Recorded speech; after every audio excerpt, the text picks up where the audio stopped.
Hello, Internet fans, and welcome to another episode of the live horror hangouts with your hosts, Rod and Roger DeMarco, and Remix, what up? I'm here. I'm hidden away. I'm Evil wanted the day off, but there's no escaping 3B video.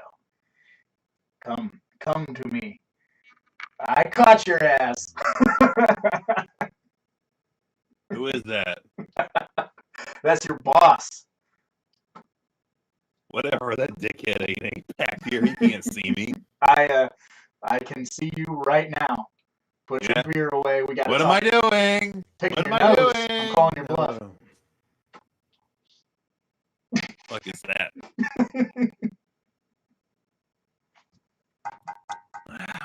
What's up? Guess I'm not gonna be stealing as much stuff as I wanted to from the back room. How the hell do I get out of this thing? Alright, I'm gonna unplug our camera again because we always got these stupid problems. Uh-oh. Ghost pirate. Of course we have an issue. This is what During you our get for trying new things, Remix. Yeah, this is what you During get. our gimmick, of course we have an issue. Well, it's because we have that shitty capture card, you know? Yeah, piece of shit. But we're back. It is another Saturday, and, Evil could not escape by the power of technology, and it was only fitting, since we're covering Shocker this week, that he's trapped in the TV. So You got it, baby. Which, we're going to get into that, damn it. That's some weird stuff. But let's see. We got Matt O'Brien in the house. We got Ghost Pirate Entertainment in the house. We got Snarls Barkley in the house. And this is one of those movies that we've teased, we've talked about in passing, but we've never officially covered. So we decided there's no time like one of those, Showtime. why the hell haven't we gotten to this yet kind of movies. Yep. So here we are. We're going to talk a little bit about Shocker. 2 hours about Shocker. Just a little bit. Poquito. Ghost Pirate says, that is better. Awesome. Yeah, it's that capture card. When we first start, gives us trouble. Remix says... Well, we were having some capture card problems, but actually we were having more than just that. The microphone defaulted to the webcam. Ew, that's gross. That was gross. I'm surprised nobody complained about that. Ew. Why even have that on the webcam? It's useless. Nobody wants that. So when I put this shitty little thing on this wonderful slice of cake, it's just like a wonderful chocolate cake, and you just throw fucking a chunk of gravel on top of it. Like that makes it good, right? No, it does not. But, no, it doesn't. Stupid idea. We are here, and we're going to talk about the Wes Craven 1989 classic. That's right, I said it. It's a goddamn classic. Shocker. So, Evil, you want to give the folks at home a brief plot synopsis of what we're dealing with, and then we'll get into this. I can do that. Oh, somebody doesn't have their shit muted. It says it's muted. This is a professional operation going on here, and Raj is fucking it up. We've had so many problems already. We need to just shut it down and restart. No, we're gonna shut this down and restart. No, we're not. Good stream. Haha, no, we're not. But yeah, here we are. Evil, get them with the plot. I'm trying to do the fucking description. You about to be electrocuted for a catalog of heinous crimes. The unrepentant Hortus Pinka transforms into a terrifying energy source. Only young athlete Jonathan Parker,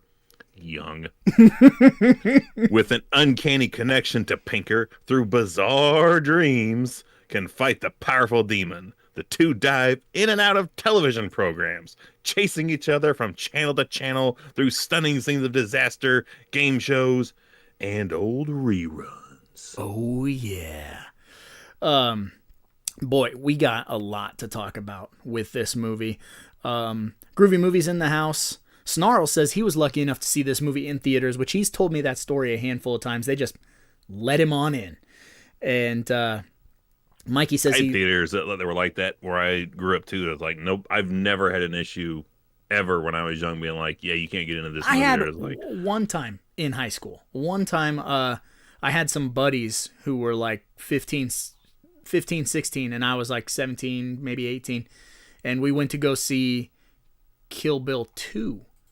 And they Wow. they were like, nope, these kids can't come in there. And I'm like, even with me? And they're like, especially with you. They didn't give a fuck. So, but that's in big city theaters, you know? But yeah, this TV setup, obviously, kind of a little nod to Shocker. We just had to do it. But man, dude, I know we've talked about this movie so many times, you know, just a little bit here and there, but wow. The franchise that should have been. Mm-hmm. This is Wes Craven trying to do the next horror icon outside of Freddy, which you don't get too fucking far from Freddy, really, because we're still dealing with dreams super heavily in this feature film, which really could have been broken up. I would not be surprised if one day they switch this up and they decide when the day comes they're going to remake Shocker, that it becomes a 4-part miniseries, because that's exactly how this movie is set up, as if it's in 4 distinct chunks. And what's funny about that is that was the original pitch. I believe Wes Craven pitched it as a mini-series, a TV series of some sort, which then he later got to do with, I think, Nightmare Cafe was the show that he was a part of, him and Robert Englund. Nightmare Cafe was awesome. Yes. I only remember maybe 1 or 2 episodes. I think it only lasted 1 season or 2 seasons. At best, yeah. But, yeah, Craven was pushing for that TV, breaking into TV. And also, I think this is Alive Pictures, right? He had a deal with Alive Pictures. He did, because the Serpent and the Rainbow, and I can't think of another one, but he had I think it was like a 3-picture setup. Oh, it was People Under the Stairs.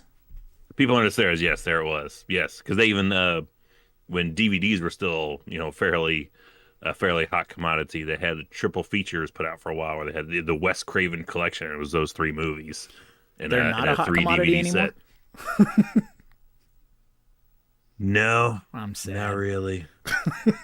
Now when I can buy those suckers for $1 to $3 a pop, and that's a high end.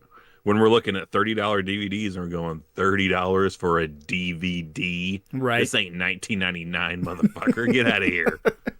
But yeah, so Evil, I know you kind of touched on it. You said this movie's broke up into about 4 distinct sections. So for anybody who's in the chat who's not super familiar with this movie and looking to get into it, or if you have seen it and you just need a little refresher course, why don't you kind of break those down? Because we're going to cover them and kind of talk about the things that happen in them and what works and what doesn't work, even though we both love this movie. I mean, it starts out with we have a serial killer kind of on the loose, and it's trying to hunt down this serial killer, and Peter Berg, who's like the oldest fucking high school student in history. I think it's college, but still, yeah. No, I don't know. I am positive that fucker says high school in the fucking newspaper, which, Jesus Christ, what? Put it right out there in the fucking local paper that, yeah, this kid is solving crimes. Here's where he lives and everything. Here's his bedtime. You could definitely murder him. Or his girlfriend. Still on the streets. Yeah, or his girlfriend, which he perpetually lives at somehow. I'm not sure, but we go into like it's a murder mystery type with a slight psychic connection, and then it goes into like where we capture this guy, put him on trial, which we never see. We just immediately cut straight to the execution, right. Which takes 15, 20 years to do, but they somehow found the express lane for executions for Horace Pinker. Because he was so bad, dude. You got to just get him out of there. And he's fucking around. He's tinkering and fucking around with electronics, which somehow leads to black magic kind of shit. And he somehow disassembles a TV on his death row cell to get powers that allow him to essentially. This is where the movie transforms and becomes the Hidden for a hot minute. Mm-hmm.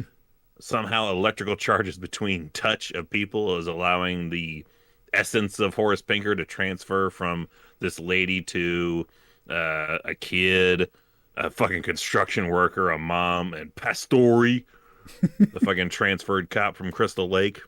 Before you get going too far, you better get that hot sauce ready, because VHS Mikey has a $5 super chat and says, who would win in a fight between Meat Cleaver Max and Horace Pinker? That's also my tie-in. I'm gonna say Horace Pinker just trounces Meat Cleaver Max, but yeah. I want to say that, but when you really break it down, Horace Pinker has a hell of a fight on his hands against this high schooler. But also, granted, this high schooler looks at least 35. Well, hey man, he's former Golden Gloves boxer, right? Like we're going to the Great White Hype tie-in. This is barely a horror movie and so much more of a comedy action film, because my God, are these fights between Mitch and Peter Berg fucking awesome. They are gold. When Peter Berg, his initial hit on Horace Pinker is a fucking drop kick, we're definitely going into awesome things. And the in-fight sequence, hey, what the fuck? Is one of the greatest things I've ever. No, them just fighting through different channels. Oh yeah, which we got to get into. I'm gonna have Remix probably do some form of research for me, because I'm not sure who worked on the visual effects in Shocker, but I know in my book, Nightmares and Dreamscapes, I believe is what it's called, maybe, or Screams and Nightmares. Nightmares and Dreamscapes is a miniseries. There you go. So Screams and Nightmares, my Wes Craven book, they talk about how when Craven was tasked to do this movie, he had all these really big ideas, right? So you've got all these very cutting edge visual effects, and it was supposed to be kind of groundbreaking with the stuff that was going to be in this movie. And the guy that they hired said, oh yeah, no problem. Green screens, jumping in and out of TVs, running through movies, all these things. I can do it. No problem. You can count on me. And so Craven hands this guy the film, the canisters of the master, I suppose, of the film, right? And lets this guy take it. And we're getting closer and closer and closer to release date. And Craven is calling this guy and having his assistants call this guy and say, hey, we're going to be in theaters on this day. We have to have the film. And the guy just like, what? Yeah. The guy like ducks them, won't answer their calls, won't answer the door. And finally, I think they had to do some kind of strong arm tactic, go in and just kind of, when they knew he was home, and push through the door. And they get into this dude's editing suite, right? And there's at 12:30 in the afternoon, The Price is Right is on. We guarantee he will be home watching this shit on the couch. Make your move then. Okay. Showcase Showdown is on. Go. Yeah. There's a guy in the bushes. Does he have a gun? I don't know. Yodelay. And so, where's the fucking film canisters, motherfucker? Yeah. So they go in, and this dude's got like just snippets of the movie, 2 inches, 6 inches, 10 inches of film. Just, they're on the floor, they're under the desk, they're in trash cans, they're all crumpled up. And they're like, hey dude, what the fuck? And he's like, yeah, I couldn't do what you wanted me to do. And so this is, I want to say this is like 3 weeks out from the premiere of the film. And they have visual effects. So they scramble, they find some other people to step in and do what they can. And as a result, that's why we have some of these shoddy effects. And fuck that. I don't even think they're shoddy. It impresses me more that I had like a 3-week window to get all this shit done, because it doesn't look, it looks bad comparatively to 2021 eyes. Right. I mean, it's still, but it doesn't look bad like it had, like Nightmare on Elm Street remake, the fucking CG wall. Ew, yeah, that's the benchmark for disgusting trash. That absolutely is. That's where you compare everything to how shitty something looks with special effects, especially CG stuff. But this still looks, it has a wonderful charm to it, and I love it. Yeah, and I know that for my kids, when my kids watch it, they're like, ooh, that's pretty rough. But like you said, It is impressive because it was on like a 3 or a 4 week window to get whatever they could done. And but again, it's a nostalgia thing, right? Seeing this movie as a kid, it's got something. When a fight breaks out on the set of Entertainment Tonight, and fucking John Tesh is right there, no selling it for a little bit, and it's just the way it is. I can't find the name of the visual effects artist. The question. They probably omitted his fucking name. You want to hand me your phone? I can't. Sure. Okay. Throw it in the trash. Since we're on real people's names, I'm going to go in because this will semi lead into my Gwildor Award recipient of the week for me, because when I think of Shocker, I think of the fucking fight sequences, the drop kicks. That's just the way it is. The awesome lines, finger licking good. But one of those things that I cannot not think about, and it drives me nuts. It's actually something I feel bad saying it, but I grow to hate it. Okay. So much. But my Gwildor recipients go to a William Goldstein and Michael Bruce for the score for Shocker, because they use that fucking piano stinger sound so many goddamn times that I just can't for everything. I can't stand how many times they had nothing left in the tank. I think they had less than a week to put the score together. Okay, like, well, we got one fucking sound. Just recycle that shit. Recycle it. Oh my gosh, I love the soundtrack. The music is awesome. The score is fucking shit. You know what the score? I've referred to it before, but it's like a score in a can or whatever. A score in a box. It's so standard. It's like you could cut and paste it to almost any movie. It's just average. So average. There's nothing crazy about it. But like you said, the soundtrack kicks fucking ass. It's as metal gets, But since we're doing Gwildor Awards, I don't know the actor's name. You don't have to do your Gwildor just because I do. I'm gonna do it. You can let yours naturally progress to when we bring it up in discussion. But no, here's my Gwildor Award. I never want to pressure you to bring your Gwildor in. You and I have discussed many a times the way these line reads are. I struggle so hard. Peter Berg's stepdad is a police detective, and every time Peter Berg talks to his dad, I have to put subtitles on, because it's like, are you saying dad? Are you saying Dodd? Are you saying Donnie? Are you saying Dottie? It really confuses me. So my Gwildor Award just goes to that actor, the fucking stepdad, because every time Peter Berg says his name, I just get angry. So that's Peter Berg doesn't even talk like a fucking kid. Like, he sounds like he's already in his mid-30s. He's like, Dad, how's the family? Yeah. Like, what fucking kid talks like that? And here's the other thing, right? Peter Berg.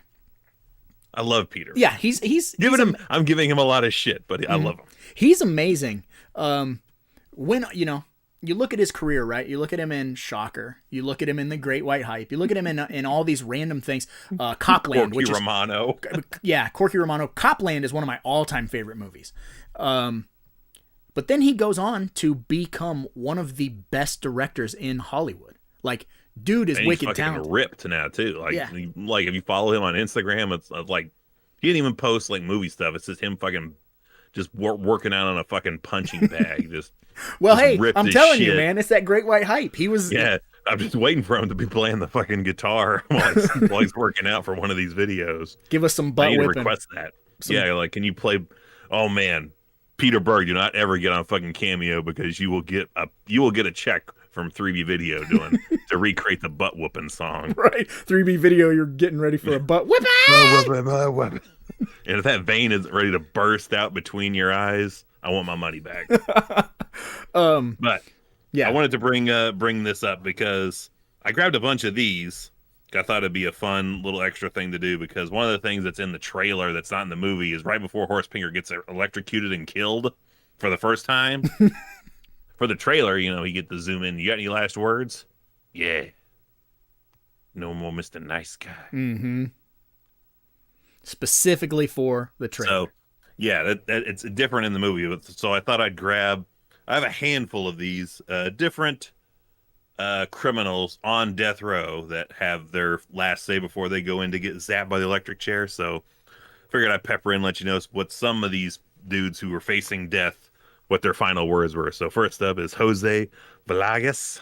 Okay. Velagas. He says, for his final words, "It does kind of burn. Goodbye." What the fuck? That's weird. I don't like it. We need to put that guy down. Yeah, put him down right now. You're a terrible burden on your poor mother. You're short, your belly button sticks out too far, and you're a terrible burden on your poor mother. So, okay, before you get into more of those, I did want to kind of say, because someone brought it up in the chat, that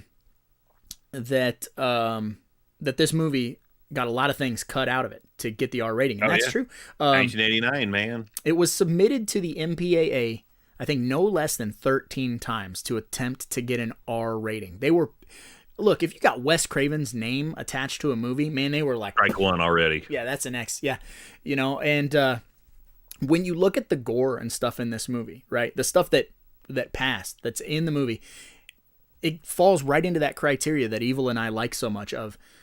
It's gruesome, but it's not quite grounded in reality. And the prime example of that is the lip stretching when he bites. Oh yeah, I was gonna say like the another like yeah, that's it's super silly. Plus he also bites fingers off and Neil's finger looking good. But man, talk about different ends of the spectrum. Like you have the most vicious act in the movie. You have you have the girlfriend getting just butchered by Horace Pinker. But see, here's the difference between an artistic director with Wes Craven, and then you have beat you over the fucking head with a mallet Rob Zombie. I was just gonna say, I know where you're going. Yeah, where we're gonna see just glimpses. Not really, you're not gonna see much of anything, but your mind's gonna build up all the horrible things that's going on in Wes Craven's movie with what's going on with the girlfriend. Right. If Rob Zombie's shocker was a thing, we would have probably a 14-minute scene of this, just each fucking stab, pull out of knife, every throw against the wall. You would see every drop of blood splattered in that bathroom, which man, run for your money. Which room is more bloodied up in movie history? This bathroom in Shocker or the cabin in Friday the 13th Part 6? Oh, the cabin in Part 6, dude. They just went like a fucking body exploded in this room. They went fucking insane. The dude from Big Trouble in Little China just lost control of his powers and blew the fuck up in both these rooms. Yep. Yeah, and that's the other thing I kind of wanted to talk about, with the girlfriend, right? When I was a kid, and when I just watched this, I watched it a couple times last week in preparation for this, and I was telling my wife, like, the girlfriend, she used to scare me, right? When I was a kid. Her fucking eyes. When she's dead. And primarily is the scene when he is in the lake looking for the locket, and she floats, like she's standing up in the water, and like she like puts her arms out. Okay, that is how silly is that shit too? He's gonna try to find this fucking necklace in a lake at night. I'm like, go get my goggles. Of love, Huey Lewis in the news saved him. It's just gonna be illuminating underneath the lake in the lake water. But here's the other thing, which we love this movie. Do not get us wrong. We love this movie. We talk about it all the time. The nightmare stuff still to this day confuses the ever loving shit out of me. Like, like, when is real? When is not real? What, like, in that whole thing with going to the lake, he's got the snorkel or whatever, and he's going to take the snorkel. Yeah. No excessively powerful flashlight so you can see, at the bottom of this black pit of a lake, but in the middle of the night. But yeah, that's how this is broken up into, like, it's weird to explain it to someone who hasn't seen it, because you're like, there's going to be a psychic connection between Horace Pinker and Peter Berg. You're going to find out, oh, holy shit, he's really his son, and he's the reason he has this fucking limp through the whole movie. And then there's the whatever fucking magic demon cult shit he's doing, where he's got electrical power, like what he wants for when he's captured and on death row, for his last meal or whatever. He just wants a TV in the room and fucking jumper cables. Yeah, which he disassembles and has. I don't know where the fuck he gets like 14 candle layouts either. Sets out all these candles and markings and shit, and is doing some cult looking like shit, and gets some powers to where he's suddenly in electricity. Yeah, it doesn't. It's muddy, right? It's muddy, and you already said it at the opening of the show when you said "You got it, baby." Like, at no point are we see his lair. Like, they show the Pinker TV repair lair, all the TVs, like a million TVs all on the same channel. Yep, a whole bunch of weird, crazy shit in there. But there's not really like occult stuff. No, not enough to like warrant there us. It is. Huh? Yeah, it's just kind of there. It is out of nowhere. Mm-hmm. And then so he takes the TV apart and he's got a circle of candles or whatever, and then the TV static comes out into a set of lips. Yeah, it looks like the Rocky Horror Picture Show cover, yeah, but exactly. But it's just static, and it says "You got it, baby," and then he is a magic electric demon man. Which he's still normal at this point. He's still normal until he gets put in the electric chair and jolted. Once he's jolted, he is dead, but his essence gets transferred into other bodies, and the locket with the power of love. We're not even bullshitting when he says the power of this locket that this girl gives to Peter Berg, that he can wield in front of Horace Pinker, and it's it's like a cross to Dracula or some shit. Okay, sure. You know what I mean? Like, you got to have like a talisman. This is a fucking awesome movie. Man, does it make it sound like we fucking hate it when we're trying to figure out what the hell is actually going on? I swear to God, we don't hate this movie. Like, we don't. We are definitely getting shocker tattoos at one point. Yeah, absolutely. And so it does. It gets really muddy, and we get the electrocution scene. And you know what it reminds me of? It's did you ever see Fallen with Denzel Washington? Weirdly enough, I have not, but I do own it. I've just not gotten it. It is Shocker, right? It's Shocker, but without electricity. It's like the exact same movie, but high class. You got Elias Koteas and Denzel and John Goodman. Boy, is it like, how you watch Seven when it's rainy? You watch Fallen when it's rainy too. Like, it's so good. But so that's the other like split side of the spectrum too. You've got like a really subtle version of this, and then you have this, and all still muddy but awesome. And so he gets electrocuted, and then they go in to check on him, and he basically spontaneously combusts, and then his spirit is in the nurse or whatever. Like, so he goes into into this woman. I can't even remember what I like, unless I'm in the moment. I always forget what the hell she's even there for. But she becomes Horace Pinker, and then literally from like physical contact transfer, you get, which I love. Every time he transfers, there's like some fucking sparks and shit. The amount of sparks that fly in this movie is off the charts. Yeah. But we need any kind of physical chart. Any touch will transfer his essence to another body, which I swear they had to. I'm almost positive in my gut feeling that they worked backwards from like, wouldn't it be great if Horace Pinker was possessing a fucking like 8-year-old girl? Yeah, I was gonna say, you and I, when we met Mitch Pileggi, he told me a story, and that story is that he was so excited to play this villain, right? Because Craven had come to him and said, "Hey, you're gonna get to be this villain," and so he worked on like his snarl and his walk and all this shit, and then goes to show up to film, and come to find out they filmed that little girl first. So her limp, that shitty dragging foot thing that she does, he had to do. He had to adopt that limp. So he didn't even get to create his limp. So he was pretty salty about that still. So that's well, shit. Yeah, I was like, Didn't the fucking dude who played House like legit develop a real limp because he had to fucking fake a limp on television for like a decade and a half? Fucking probably. I love House, by the way. Like, yeah, I would be pissed too if you mean I gotta drag my fucking left foot around the rest of this whole shoe because this little girl decided she's gonna do it? Galaxy Man says, someone says, shocker. Everyone in a 10-mile radius. You mean one of the best movies ever? That's how we get down. It is up there for us. Yeah. And then, hold on. Christopher Harris said that Peter Berg got hypothermia for shooting those scenes out in that lake. And I don't, I believe that because most of the time when they're shooting these movies, it's September, October. It's fucking super wicked cold, and go ahead and get in this water. It's fine. It's supposed to be summertime, Yeah.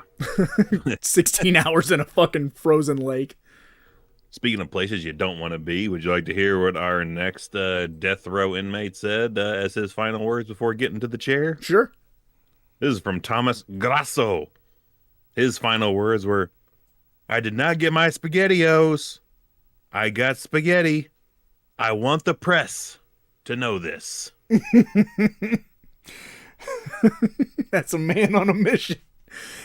Spaghetti is better than SpaghettiOs, but both of them can fuck off. I just want my SpaghettiOs, and they brought me some egg noodles and ketchup like a schnook. Yeah, this is bullshit. All right, so another thing that we got to talk about. There's a lot, but in passing, if you don't know what you're looking for, you'll miss him.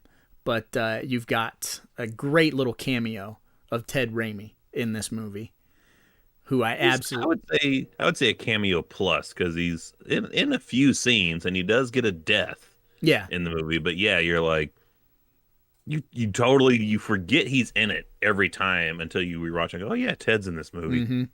And then his buddy Rhino. If any of you are Law and Order buffs like me, I'm an old man and I love Law and Order.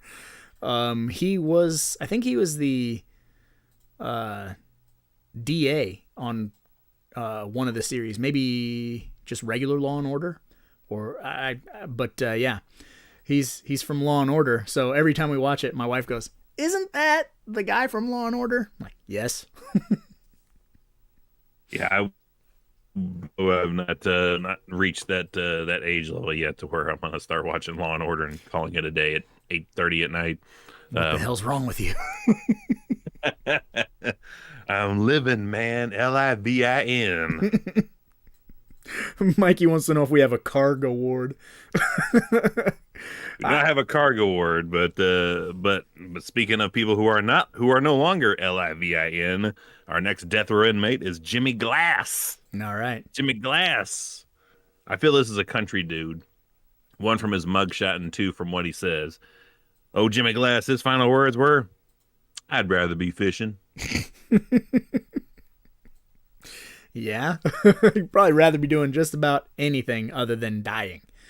It'd be a great like country song. There's somewhere hidden in there. Like, I'd rather be fishing than getting the juice. Oh, Jesus Christ, dude. Yeah. Okay. So where do you want to go from here? We've covered him dying, being resurrected, splattering Allison all over the fucking bathroom. Good Lord, does he? You get in more weird, easy territory because he's doing this stuff and he still is like has to use his buddies to like straight up Elm Street him to like, I gotta find this guy. Mm-hmm. I gotta go to sleep to astral project myself to wherever he is. And I like that too, where he astral projects to where Horace Pinker's doing shit and he immediately knows exactly where it is. Like, he gives an address as soon as he wakes up. Madalena and Wagner. Yeah, but like, I don't know any place that well. I don't know my own fucking town well enough. If you were like, just transport me somewhere and be like, where are you at? Tell me right now where the hell you are. But this dude's like a fucking dispatcher, knows exactly where he is at all times. Yeah. Hey, maybe it's a super duper small town, so he just knows everything. But you get the bet outside of the little girl that gets possessed. You get I think our favorite possession of the fucking cop from Friday the 13th Part 6. Oh yeah. Just so we can constantly hear Peter Berg, Pastori. Which, what a name. What a name for a cop. He's always a goober cop. Yes, he is. I want to see his entire filmography so I can see.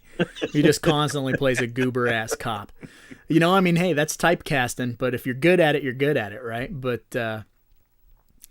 yeah, I don't know. Man, well, how would you like if we replaced him with another guy that's always playing a goober cop, the dude from Family Matters? Oh, not Carl Weathers. Why was it Carl Weathers? That'd be awesome. No, I can't think of his name, but yeah, the dad from. Yeah, the dad from, like, imagine Pastori is fucking in the car in Die Hard when that body gets thrown out of the fucking, like, 32nd floor onto the roof of his car. Oh, God, that Jesus H. Cry. Fucking firing with his laser cannon pistol up at the fucking window. I'm trying to think where I want to go from here, because there's so many things that just happen in this movie, like constantly. How do you like his chair? The Barca Lounger. Yeah, his Barca Lounger that he like. I love that he's not slept with his girlfriend yet. He's like, Peter Berg is like as pure of the driven snow. Like his woman is showering, and he's just fucking. I'm gonna just work out in the other room and not even peek in on you. Mm-hmm. We've not done it. We've not had any physical contact of sorts. I'm just gonna work out, and then like, just like the 30-year-old something he is, he's gonna go sit after a workout in this fucking vibrating chair. Which, when I did my recommends for this movie, that's the extent of coverage that I've done for this movie, if you can believe that. That's one of the things I said for the selling point of this movie is a killer Barca Lounger. And every time that happens, boy, do I get a good chuckle out of it. It's if it was just the arms, I think I'd be like, okay. But when it has the eyes on the top and they're like angry looking, they like look around. Oh man, do I just lose my shit. Because that's when we're in full on dream sequence style mode and Horace Pinker can just invade anything electric, which, man, if they just done that like 20 minutes into the movie, and because this is almost a 2-hour flick. It's fucking long, but it's awesome, and you don't really feel it. But man, they could have just went and had him possess like Maximum Overdrive style all these different like machines and stuff to try to attack Peter Berg, like fucking vending machines, a blender, all this stuff. Why like can't you just become a bomb or something? Come and get me. No, that's got chemicals, moving parts. Doesn't work that way. He can be solid metal shapes as long as it's plugged into an outlet. Knives or stabbing weapons, which is a knife. But so he could be like an electric carver like coming after. Yes. Yes. Remix with a $10 super chat says shots. So Barca Lounger friends, deep cut. I was just doing a little test because I moved the notification into Evil's window. Oh, nice. So, but yeah, dude, that whole Barca Lounger thing, this is where shit gets really interesting in the movie. Albeit muddy, which I've said already, but, you've got all the power of love, being used as a talisman, as a weapon against Horace Pinker. And this weird, which, like I said, it scares me, but I still don't get it. I still don't get why she dies, but then she's there sort of like a spirit guide. And then here's the thing that I laughed about when I just rewatched it. Is you get to the end of the movie and he steps out onto the lawn and he's like, whoa, you here? You see those stars? And she's like, I'm here. Okay, so if he's a high schooler, is he like soul bonded to this girl? Like, is she just going to be bothering him for the rest of his life? He'll be like 30 trying to get remarried and she's there fucking trying to talk to him. I put that, like, are they stuck together now? This is this is 5 years down the road. He is just getting the Dan Aykroyd ghost blowjob going on from Ghostbusters. That's what's going to be going on here. Yeah, he's fully committed to this relationship. Yeah, he's going to be getting ghost booty for the rest of his time. But I didn't even have time to think about that because I'm still trying to figure out. When I was rewatching, I was like, so Horace Pinkers has possessed his dad, somehow like fought with Peter Berg up to a like broadcasting satellite, somehow gets, in his words, broadcasted worldwide. So Worldwide. he's now available. So he's now available to possess anything electric anywhere at any time, I'm thinking. So then Peter Berg calls up a news camera crew to set up in this bedroom. He leaves to go somewhere to go to sleep. Yes. And then goes into a television set. Wait 1 second. Are you guys at home following along? Because this is legit. Go ahead. He goes into a TV set, literally into a TV set, and straight up fist fights Horace Pinker in one of the best fist fights you've seen through different channels, which are no less than a religious money channel. We have westerns, World War II level explosions and war footage. We have a Frankenstein, a car chasing sequence. These are guys that are fighting through scenes into other bullfighting, all kinds of weird shit. onto the set of John Tesh delivering the news. Mm-hmm.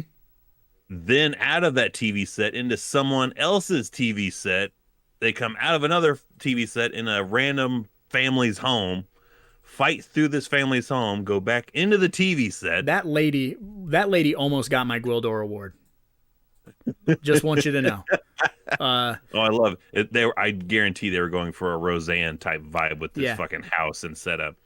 But then they somehow go back fighting into the TV set, come out at the house that he set the camera crew up in. So the camera crew films these guys coming out of TV sets or cameras, fight on there, which then somehow Horace Pinker gets controlled by the remote control to a TV. I love it. Oh my God. Or God. VCR, because he has pause, rewind and stuff. And he's actually using it like it has like a force to it. Like if you throw the controller this way, Horace Pinker is propelled in that direction. That's Peter Berg knows magic. He can pause him in midair to where Horace Pinker can still talk to you, but he can't move. And he kills Horace Pinker by leaping into a television camera, which he shoots into the TV camera, out of the TV in his house. Yes. Which the TV blows up. So. But my favorite. Horace Pinker is stuck in the TV, but he was at this place, but he's in the TV still, and he has to come out of the transition between where he is in the TV to where Peter Berg is. Mm-hmm. And Peter Berg turns the TV off. Yeah, I was going to say you about kills Horace Pinker. My absolute favorite part is the TV's on fire and he clicks the power button and the fire goes out because that's how fire works. Now, but imagine this. I just explained the whole last half of the movie and I have a hell of a time trying to just reiterate it. But when you are watching it, you are just going with it and having a blast. Mm-hmm. It's only in this mode are you like, oh. Right. When you try and analyze it, it's rough, but it is just a popcorn. It's just popcorn fun, super silly, and it doesn't have to make sense, right? Like, because that whole thing of him being in the room and then... So Peter Berg he's really in the room. He's not like on TV. He's like really in the room. And then he jumps through a camera Which I forgot to mention, he has to use the necklace in order to jump through the camera. Mm-hmm. If it's not hanging around the lens of the camera, he would just face plant into this camera and look like a dumbass. Right. The love also keeps Horace Pinker from being able to escape. So, really wild, weird, wacky finale to the movie. But, I feel, because Craven was trying to create that new icon, right? So, it had one of those endings like, well, he defeated Horace, but it was open-ended that he could come back because he was worldwide, right? He's still in the electricity. It may be one of the most indefinite kills of your final villain that we've ever watched, because like I guess he's dead, but it's the easiest in the world to bring this guy back. Like it is almost too easy to make endless sequels with this, because like we didn't make any goddamn sense in how we ended this, so we can just make anything up and it kind of would be canon. Yeah, absolutely. Dr. Rudeness says the love interest kind of reminds me of Nicole Kidman, but prettier. Yeah, she is a super pretty lady, but you missed it earlier. I was talking about how she kind of creeps me out.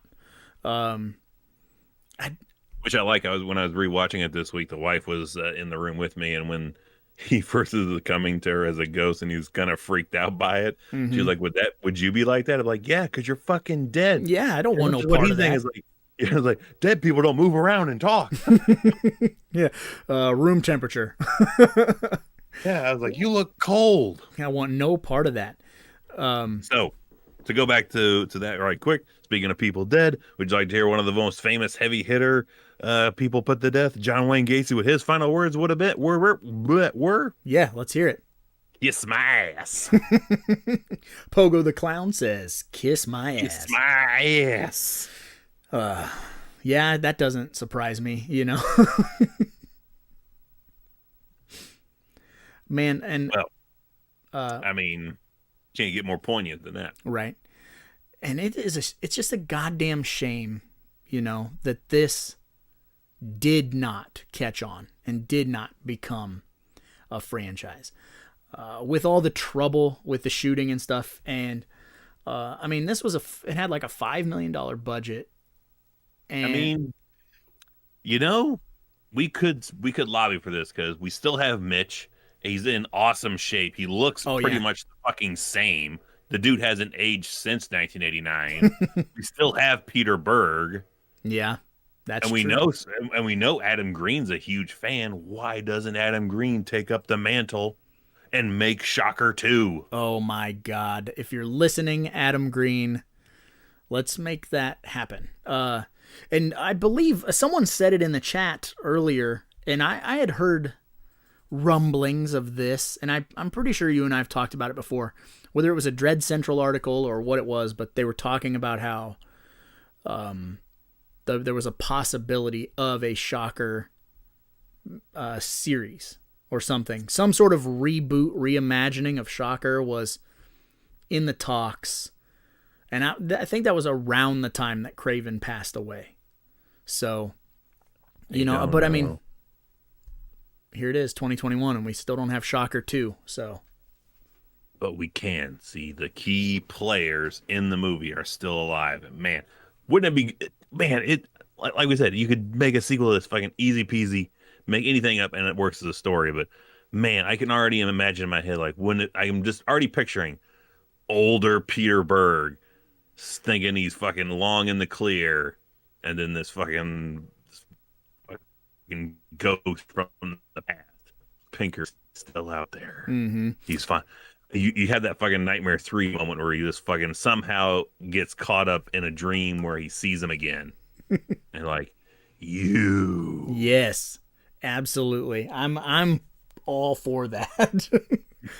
Can I say how much of a big fan I am that this TV is so, like, pristine? Like, it works, but then it does this weird little wibbles. These weird little wibbles. I don't know what that means. I just love it. It does the shit that old TVs would do, when putting in our tapes like we do now, and we kind of have, picture kind of rolls a little bit. We got some. That's just we need. We need some tracking lines at the 3/4 of the way to the top of this that just pop in here and there. We're not running it on tape. We're running it straight through. Dr. Rudeness says, Chaka. Yes. And then he said, Peter Berg made The Rundown, which is The Rock's best movie, in my opinion. Look, yeah, Peter Berg is a fucking wicked talented dude. He did Battleship. I never saw Battleship, but he did Lone Survivor, I believe. That's that Mark Wahlberg. With Marky Mark, yeah. Ben Foster. That movie is gangster as fuck. Super talented guy. And this whole movie is kind of filled with a lot of talent, a lot of great character actors, and a lot of fun performances. And it's just a bonkers ride. It's filled with all these really fun, weird deaths. You got a lot of great stuff in this movie. Which I love when he's possessed the coach. Which I love. The coach just goes with the story full on. I'm totally expecting him to call bullshit on all this, like every adult should. Mm-hmm. But he totally goes with the story and everything. And then you have his end sequence where you already have Ted's character killed and falling out of a closet. Which great dead face on Ted Raimi. Oh yeah, looks hilarious as a corpse. But then you have the classic I know you're in there, Jesse, where the coach is fighting with Horace Pinker, and Horace Pinker kills him. So the coach has killed himself. And you hear later on how it's on the news reports how this weird murder suicide thing. Mm-hmm. Doesn't make any sense. How fucked up would the true crime story be on that? Where this high school girl was butchered to fucking no end. 3 days later, this other the fucking water boy. The water boy is killed by the coach, and the coach kills himself in the room, totally unrelated. Mm-hmm. Which that is one of my favorite sequences in the movie, and it's another thing that used to kind of bother me as a kid when because the coach's performance is fucking amazing. When he's like, I can't get him out, I can't will him out, and then Horace Pinker comes through and is like, I could eat this chump's willpower for breakfast, and does that stab to the hand. Yeah. Oh my goodness, look here. You're going to lose this battle. And he straight up does. Kind of reminds me a little bit of Me, Myself, and Irene when Jim Carrey's beating the shit out of himself. Mm-hmm. What are you staring at, fucker? Kind of the vibe I get. But am I peeing like I've been up all night having sex? Sorry, go ahead. Washing his fucking asshole in the sink. So would you like to hear another heavy hitter serial killer that was put to death, what his final words were? You got some Ted Bundy or something? I got Carl Panzeram. Oh, shit. Carl Panzeram. Final words were, hurry it up, you Hoosier bastard. I could hang a dozen men while you're screwing around. You slow ass. He's all about, fucking get shit. Kind of like Horace. Let's get on with the killing. Mm-hmm. Yeah. Could have killed 12 people by the time you've done this. Efficient murder. And I know last week I kind of talked about how this movie, or The Blob and this movie, have that weird tie-in with the clumsy-ass football player. Which they start it real heavy in this movie with Peter Berg's head trauma.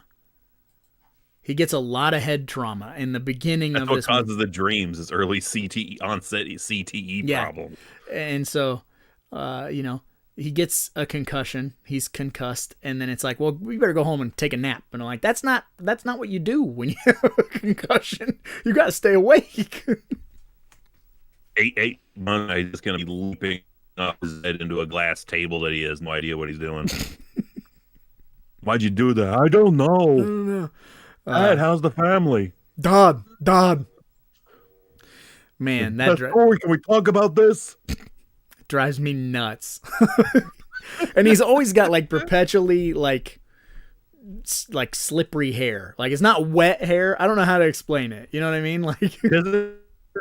Yeah. Yeah, I know, like he took a shower 10 minutes ago and he's not quite completely dried. I thought you were going to totally go with it. That look on he always had that slightly puzzled look on his face. Oh yeah, his jaw is always agape.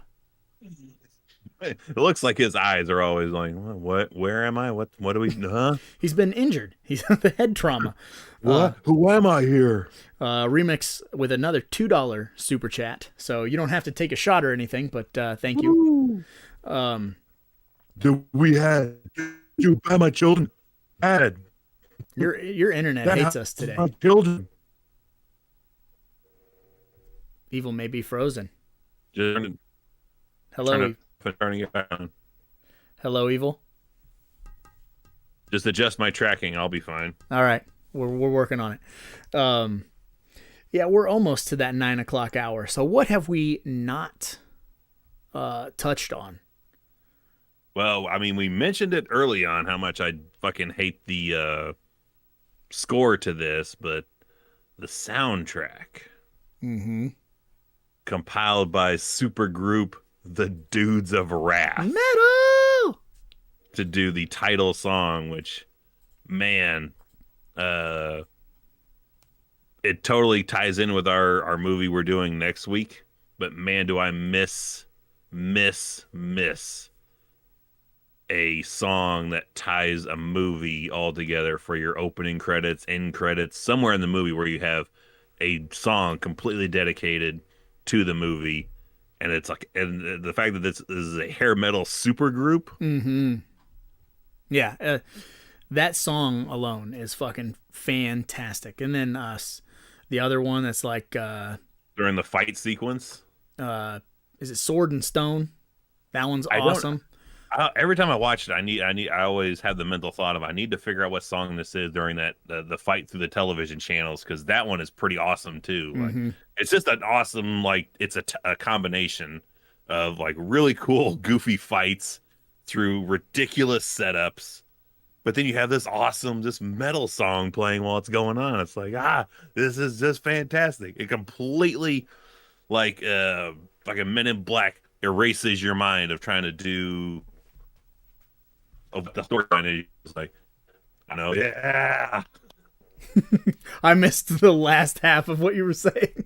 It erases your mind, and then you erases your mind of the story, and you're just like, yeah, this is awesome. Yes, "Timeless Love" is that song. That and that's a good one. And Dr. Rudeness says the Monster Squad has a great song. Yeah, like obviously because we did it. Rock Until You Drop. We had to. Yeah. We've not covered that in a live stream yet, though. That's kind of surprising that we've not done Monster Squad. One day, Monster Squad will happen. It took us this long to get the Shocker, so another like 3 years we'll get to Monster Squad. Not if I have anything to say about it. We'll get there sooner. But yeah, dude. This movie did you get the soundtrack to this? I do have this soundtrack on cassette. Oh my gosh! So I believe it's in my boombox. It's even. I was getting like a song you actually were able to find. You were able to find the soundtrack to this, and I was like, "Oh my god!" Yep, super dirt cheap. I think it was like $1. Remix and I were up messing around and stumbled across it. But this is one of those movies, man, that I feel like you and I. Did you grow up on this, or were you a late bloomer to this movie? I think we've had. I was in the middle because when it came, I remember it coming out. Remember the poster. I remember, oddly enough, the fight around the lake and then the throwing of the pickaxe in the lake. I always remember that from when it was playing back in probably like 1990, maybe 91.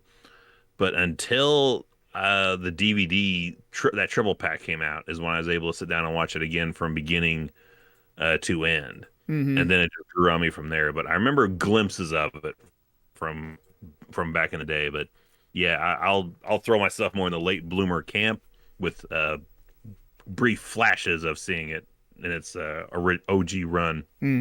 See, I have a hard time placing like my actual first viewing.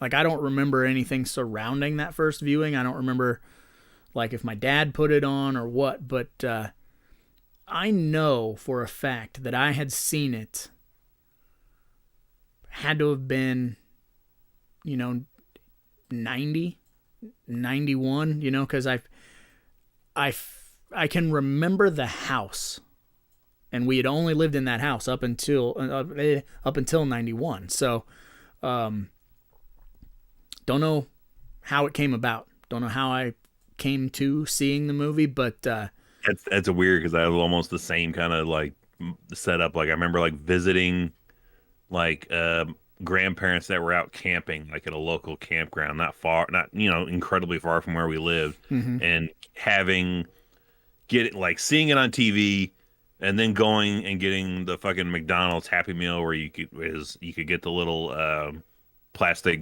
like tree that has a ghost that comes out of the tree, and like playing with that, and still think about that scene in that movie, hanging out on a picnic table out at a campsite. Wow. Yeah, it's weird the way our brains work, man. Weird little tie-ins to things. We're getting a lot of love for soundtracks in here. Dr. Runa says, deepest, bluest, it's my hat. My hat is like a shark's fin. The LL Cool J song from Deep Blue Sea. I love that song. I don't give a fuck. They hate me. Fucking shark. Hate me. He eats Samuel L. Jackson. LL makes it. Oh, yeah. He's another one of those where he's got the endless job. The chef with the fucking talking parrot or what the fuck ever. The endless public service job that he never gets the clock out from. Ronnie the Does he come back for the sequel? Did they kill him in the sequel? I never saw any of the other Deep Blue Sea movies. I don't know that I need to. They must not have him in it, because I feel if he even was in the movie, you would have seen it and would be able to confirm or deny that question right there. Well, I know Snarls. Snarls is like, I think he's seen or perhaps owns all of the Deep Blue Sea movies. So, but since I think like 2 and 3 and 27 or however many they made were all direct to video, I don't know if they had LL Cool J money. They might have had like fucking some other, like a low tier hip hop guy money. Well, since we are about a minute from hitting that 9 o'clock thing, would you like to hear another Death Row Electric Chair guy's final words? Sure. We got James Jackson. Call him Double J. I'm ready to roll. Time to get this party started. Now you got to admire his gumption. I mean, you have to know that stuff's going to be recorded and forever. Someone will forever be saying what somebody's last words were. My final words would be, I would like read an entire book. I would spend years. When you're on fucking death row, let me spend a whole year of my life memorizing an entire book, and then them being like, "Hey, you got your final words?" Prologue. Your borderline is straight up a George Carlin bit where he talks about someone being on death row. I was like, all right, your last meal. What's your last meal gonna be? Well, do I want the steak or do I want the chicken?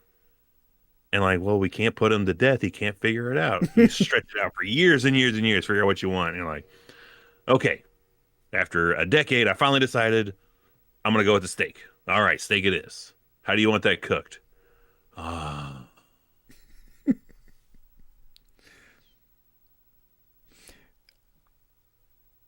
Derek Ivansick has a question. He says, I remember seeing a movie as a kid. It had like an electricity demon killing someone via bathroom hand dryer, and I thought it was this. Any ideas? It should have been this. The hand dryer fucking shoots out fire, right? God damn it. That's not Pulse with Joey Lawrence.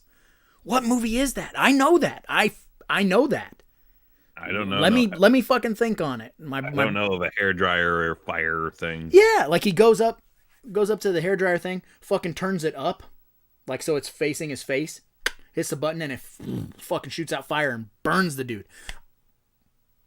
The only the only hair blower scene I can think of is Naked Gun 2.5. I'll figure it out. I promise you. Just give me a minute. But it is. Thinking that One more before going into your break from George Harris. His final words: "Somebody needs to kill my trial attorney." My lawyer fucked me. Didn't you hear? Lord, fuck me. All right, guys, we will be right back. Blam! Hello, internet fans. Whoa, whoa, whoa. This is our commercial break. But just because it's a commercial break doesn't mean we can't interact and we can't have some fun. So here's what we're gonna do, guys. I want you to grab the weirdest movie you have from your collection, snap a selfie, and put that motherfucker on Instagram with the caption, "I rented this at #3bvideo." And then towards the end of the stream, we'll pull up Instagram and we'll take a look at everybody's selfies. So the weirder the movie, the better. And this is gonna be a thing that we start doing every week just to involve you guys, to have some fun. You got a copy of Redneck Zombies, you got a copy of Cobra, whatever it is that you feel like showing off this week from your collection, bam. I rented this from #3bvideo. Just another way for us to have some fun with you guys and include you in the show just a little bit more. So go grab a drink, go take a piss, come back, snap a selfie, put that fucker on Instagram, and we'll take a look. You got about an hour before we dive into it. Show us your weirdest flick this week. Show us your newest acquisition. Show us something that you've picked up that you're super proud of, because we're just as proud of your collection as we are of ours. So show it off and let everybody see that you've got the ill shit too, and you're learning from 3B video. All right, I'm gonna go back so we can do the rest of the live stream. All right, guys, I'll see you later. I'm not gonna walk. I'm just gonna. Yeah. I've called you here today to hear a story.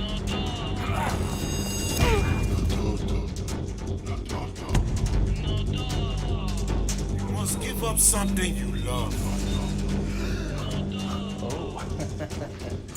That's why we're here today. To feed and praise our God. This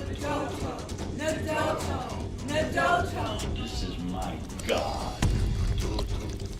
This is your hell.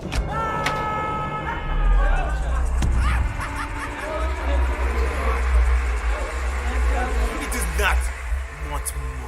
It wants blood.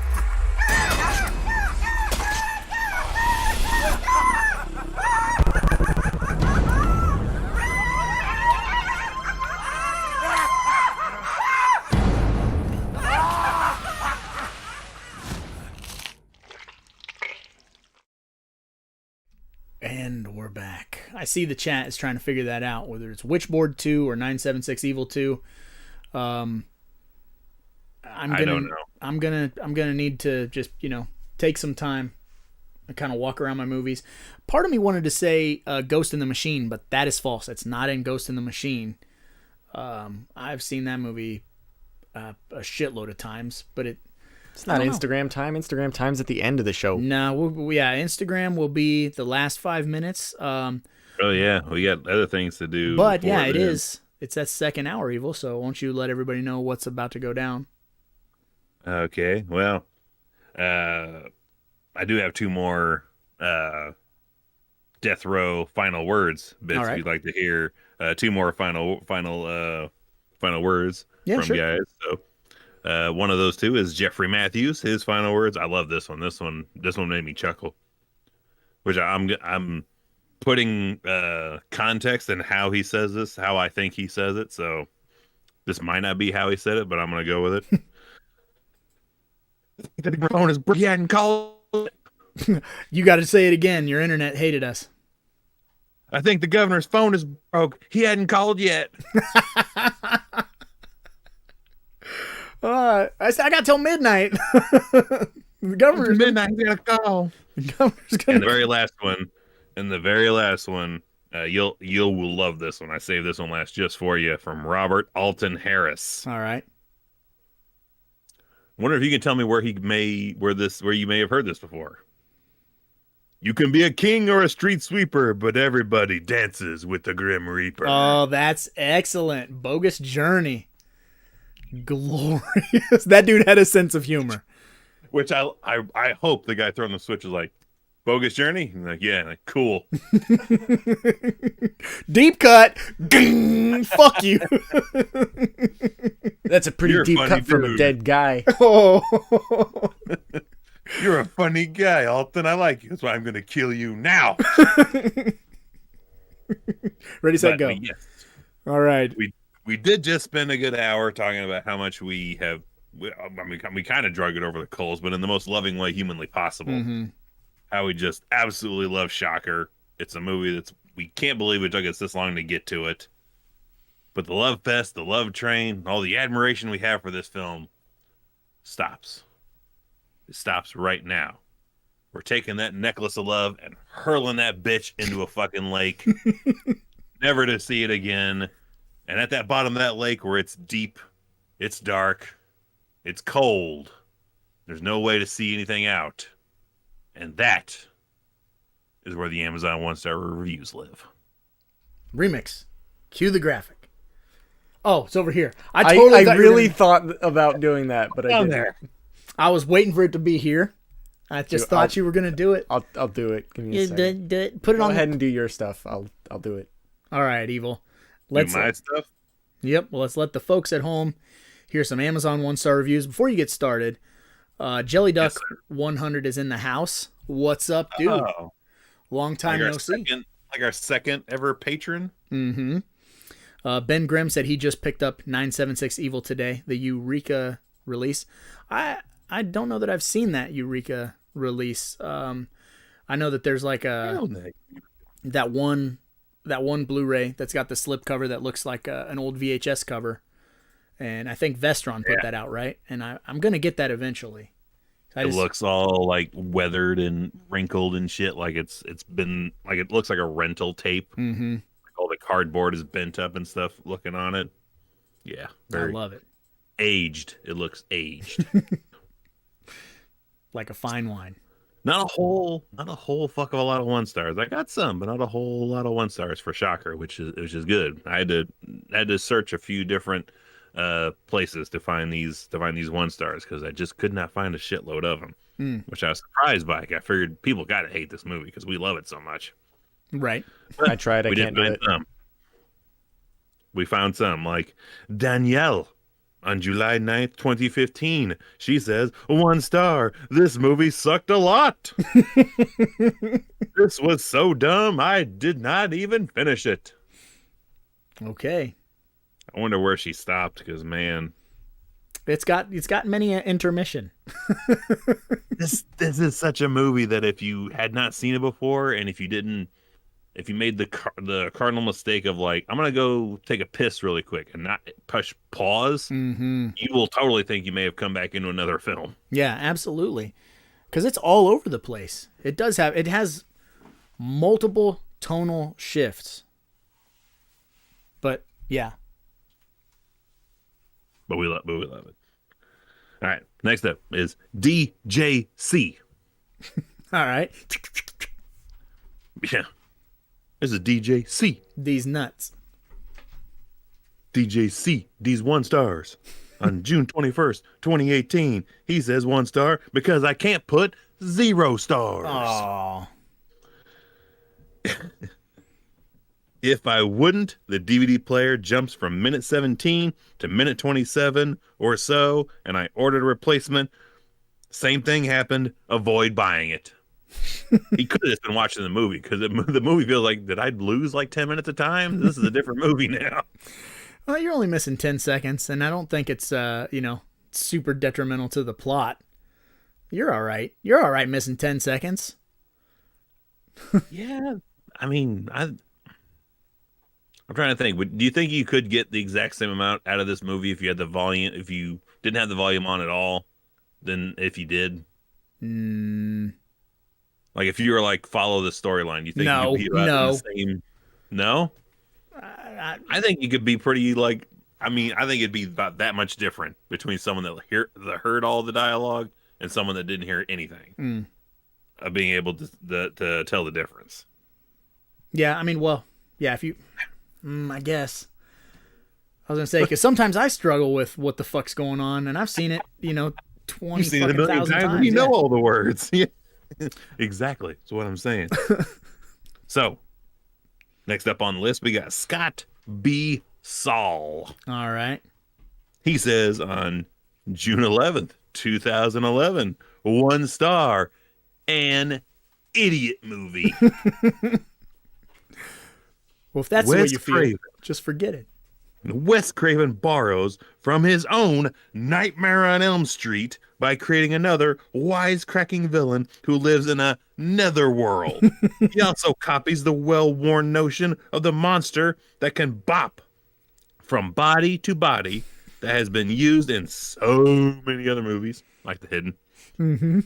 This movie suffers from being a 1980-ish, yet even for the inane 80s, it's still so stupid. I'm a big fan of the use of the word bop, though. The movie is not stupid in an innocent, guilty pleasure manner, since aspects of the story are too mean-spirited, the language is peppered with silly expletives, and the pointless misogyny is offensive.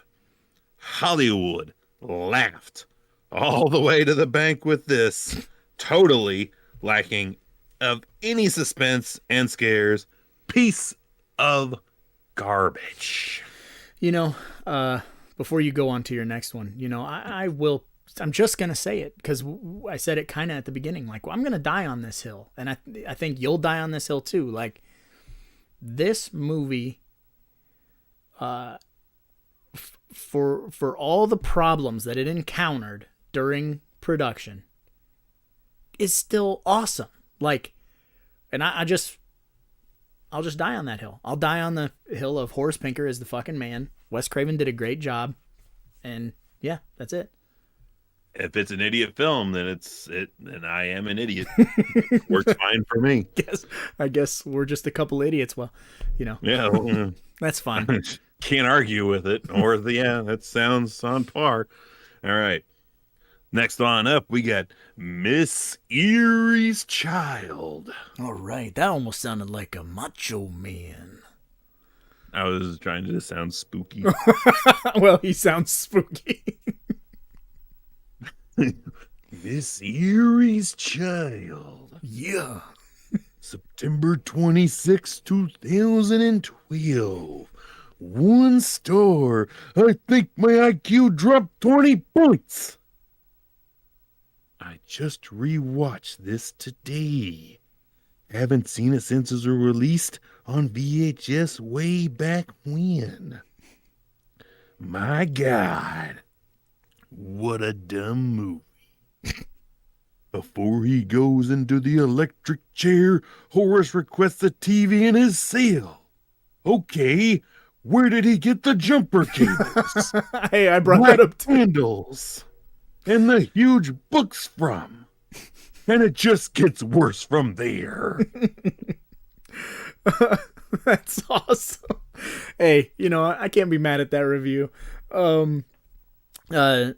Jelly Duck says, didn't Wes Craven do the Scream movies? Yes. Yes, indeed, He did.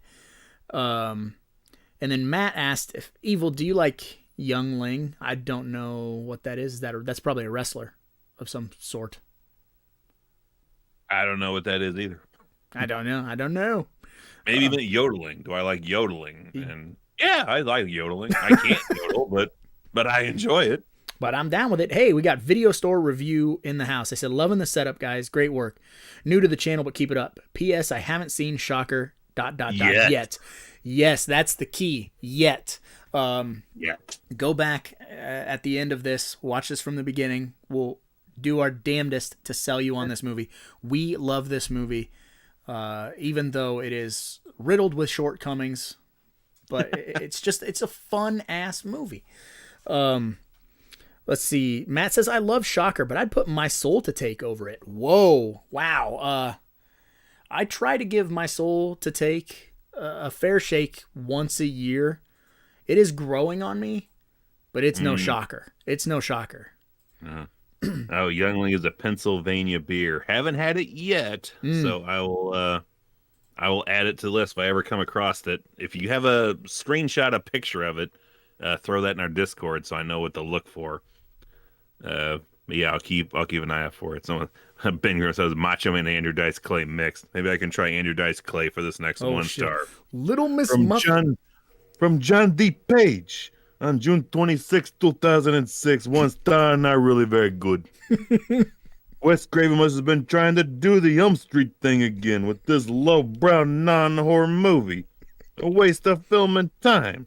And the killer in this movie doesn't even have 1/10 the scare factor of Freddy. Skip it. Oh! There it is. I was waiting for the killed it, dude. I give that 1-star review a 5-star. Yeah, fucking A. You get the golf I could clap. have been a YouTube star if I wasn't banned from MTV. I've heard of audience participation, but this is ridiculous. Oh my God. Ben Grimm said, my dad took me to see Shocker in the drive-in. Wow. The premier way to experience this. I am super fucking jealous, dude. You have no idea. I need to just try that sometime. Put this on the projector here at the house and see how it does. Yeah. All right. And your final one. I don't have a voice ready. If you have a preference for one, let me know. Oh no, you're good, man. Your internet was just kind of lagging a second, but you're good. No, just adjust the tracking again on the TV. It works fine. All right. Hello? Hello? What? I was just What? making sure it's working. Huh? You gotta give it the old Fonz. Let me try to. I don't want to hurt it. I know it's a brick. You can't hurt it. You gotta flex and bust out of it. 1,000 pounds. I'll flex and bust out of it. You're literally frozen. The internet hates you. Papa, come back, evil. It happens. Yeah, Matt O'Brien says Wes Craven directed a TV movie called Invitation to Hell. Yeah, I have that. It's pretty rough. Not super great, but well, what are you gonna do? You know. All right, Evil. What are you gonna do? You back? Yeah, you're back. I'm not back. Yep. All right. The final 1-star comes from Johnny Bottom. All right. April 13th, 2004. Johnny Bottom says, "Entertainment for the retarded." You're retarded. I remember seeing this film in the theaters way back in the day. I laughed then. I saw it recently at a friend's house and can't believe Wes Craven's career didn't end with this schlock. I don't know what kind of movie this was meant to be. It was too lame to be scary and too stupid to be funny. Running from an electronic phantom through scenes from Leave It to Beaver is enough to make you roll your eyes in disbelief. But diving through a camera lens to end the movie is rock bottom. Wes Craven has had hits and misses. Meant to say hits, but he's HIOTS. Hits. He's had hits and misses in his long career. Of all his films, this is somewhere at the bottom of his hits and misses. Hits. Yeah. Sound like a fucking Mick Foley noise. No, his were more in the yeah. Anna. Sorry for the random Mick Foley-isms. But okay, well, so it would now be awesome to do that. Could you imagine if we took like a fucking old school porn movie and just cut the audio out and put in Mick Foley sound effects to it? I think you just figured out what my Sunday is going to be. Yeah. Bang bang. Gotta throw some bang bangs in there. But now that we're done with Amazon 1-star reviews, we got Video Store Review in here who's new, so doesn't understand the format, doesn't know how we do our show. So you might as well let the new people that are out there know what's up next. Well, we got done talking about some people who absolutely hated this film, and we absolutely love 1-star, so always keep them coming. Never think we dislike these people. I treasure every one of these 1-star reviews. The funnier, the better. I comb through them every week, trying to find one that I think chuckle. He's the first time he's ever hearing. So all these second hour stuff that are completely blindsiding due to Rod. Once we've concluded Amazon 1-stars, go into another segment. We're going to take a look at different types of poster art for the film we're discussing this particular week.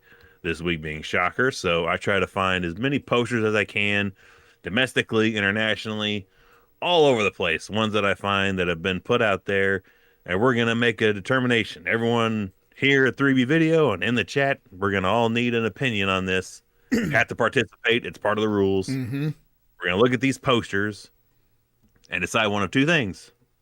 This poster make me want to open my wallet up, pull out several bills, throw it down on the table, and say, "This poster is money." Or is this something that's slightly askew, slightly just something wrong with it, doesn't quite, make you reach for the wallet? So you go, what? That's a mishap. Somebody didn't come through all the way with there. So we're going to determine money or mishap. Yep. So everybody, we need you to participate. We need you to let us know what you think of these posters. And we shall determine. If you do not participate, we will send remakes out to kill you. Yes, he will. He has been programmed to end your lifeline. He can't be bargained with, reasoned with. He will not stop until you are dead. I see him. He's going to say something. Oh, snap. We had to switch it up. So now we got the Instagram. Is the audio working? Instagram? This is like the Instagram setup, kind of. No, I just move stuff around. You just move stuff around. Okay. So this one, this is the this is a slipcover special edition for the Blu-ray. This is money all the way. This is a tattoo that I would fucking love to have. I almost did this as a tattoo when I was really almost ready to pull the trigger on a Shocker tattoo, and I didn't. I don't even remember what I replaced it with at the time, but I was really eyeballing this Blu-ray cover and I kind of really want to get this. I had a hell of a time because we both had that Shout Factory edition of Shocker, and it's got the OG cover art and that slipcover. It's and I had Mitch Pileggi sign it. And I was like, I don't know which one. I think I put it up to him. I was like, sign whichever side you think looks cooler because I can't decide. Yep. And I did the same. And so he signed the original poster art. Same here. He did. Yep, because he's not a drawing. So he was like, yeah, I like that I'm actually on the cover. I'm like, but you are. You're drawn. That's fucking even cooler. If someone drew me that cool, I'd be like, this is the greatest fucking thing ever. I will take a picture drawn of me over an actual photo of me any day because it's not real. It doesn't capture the absolute realness, and that's a better thing. I'd immediately buy. Well, you can. You get the Scream Factory edition of this. Mm-hmm. That's your reversible cover art, and it is absolutely money. I love it. Yeah, this is fantastic. I don't know anybody who would look at this and say, nah, it's not that good. Because it's fucking top notch. That's the money right there. The one thing that's funny about it for me, I don't think this applies to anybody else, but he has the fucking the scars and the exposed wounds on his skull in this poster, and in this artwork, I don't look at it and think Horace Pinker. I look at it and I totally think he looks like fucking Hakushi from WWF that had the fucking painted tattoo symbols all down his fucking face and torso, and looks like fucking Haku in it there. I guess I don't know what Haku looks like, but I think everybody's in agreement. Money. Hakushi, not Haku. Different guy. My mistake. The modern day kamikaze of 1995 Hakushi. Video store review says that's money 100%. That orange jumpsuit colored tagline too. Nice touch. Yeah. Fantastic. Yeah, and there's the one that's in that trailer that's not in the fucking movie. No more Mr. Nice Guy. Ooh, this one. I'm sure this is a Shout Factory, or not a Shout Factory, like a Fright Rags shirt or something. This is nice. I like this. Or something. I like this a lot. I'm kind of weirded out. I had a hard time finding poster designs. I thought I'd be able to find more. I think I only found about 4 different designs that were able to. A lot of them were the same shit. So right. I had a hard time really finding 4 different ones, which I thought just like One Stars, I thought was kind of surprising. I thought I'd find more poster art for this movie. Maybe people just don't know this movie exists. What if I do this? Whoa, that's weird. It makes it smaller, but I think it looks cool. You can do whatever you want, boss. I love this design too, though. I think this was, if it's not a shirt, it should be. Yeah, it's awesome. I like I it. think I had it as I think it has a wallpaper on my phone for a while. Mm-hmm. It's killer. Like I was gonna say, I am weirded out that the girlfriend is on there because she creeps me out. So So big too. She's got- Look on her face. got kind of like a Christy Swanson deadly friend thing going on there, you know. Boo-boo. Boo-boo. Boo-boo.